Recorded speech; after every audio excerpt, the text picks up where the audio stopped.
देश भर में पेट्रोल और डीजल की कीमतों में बढ़ोतरी के बाद आम आदमी पर महंगाई की एक और मार पड़ गई है। पेट्रोल लगभग 3 रुपए और डीजल भी लगभग 3 रुपए महंगा होने के बाद वाहन चालकों की मुश्किलें बढ़ती दिखाई दे रही हैं। पेट्रोल पंपों पर पहुंचे लोगों ने कहा कि पहले से ही घर का बजट संभालना मुश्किल हो रहा था और अब ईंधन महंगा होने से रोजमर्रा के खर्चों पर और असर पड़ेगा। पहले ही महंगाई बहुत ज्यादा है, अब तो पेट्रोल डीजल महंगा होने से आने जाने और बाकी खर्चों में भी दिक्कत होगी।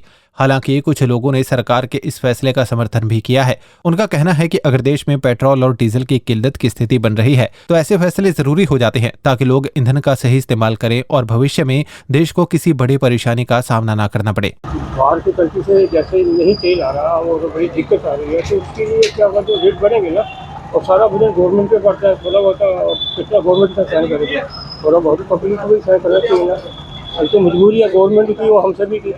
हम सभी को मिलजुल के जो पेट्रोल की सेविंग करनी चाहिए और कम से कम व्हीकल यूज़ करनी चाहिए। अगर इमरजेंसी है तो व्हीकल यूज़ करो, छोटा व्हीकल यूज़ करो।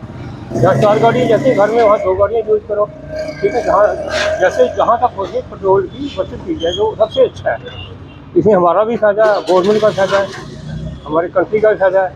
ठीक है ना, इसी में हमारी देशभक्ति है कि जितनी हम सेविंग कीजिए उतनी अच्छी है, उसमें हम सबका फायदा है। ये कहाँ तक बढ़ेंगे? इतना रेट हो गया। अब पहले नहीं पाया जा रहा था तेल, अब फिर इतना रेट हो गया। अब क्या करेंगे हम, बताओ? ये तो घर में ही खड़ेंगे। ये तो साइकिल लेने पड़ेंगे अब हमको। बहुत असर पड़ेगा जी, गरीबी आ गई भाई, तो जिसमें बहुत ठीक करते हैं भी अपना देख कर चलो भाई। आप रेट तो हम कहते रेट कम होएंगे, ये रेट बढ़ गया और अब कैसे चलेगा हमारा घर का खर्च? वो रेट हो गया इतना। देखो जी, असर तो गरीब आदमी पे ही पड़ना है, आम जन पे पड़ना है। मोदी जी भी असर पड़ना नहीं। उन्होंने मना कर दिया है कि आप ऑनलाइन क्लासेस लो, घर पे रखो अपने बच्चों को, पेट्रोल का यूज़ ना करो, है ना। वो तो यही कह रहे हैं।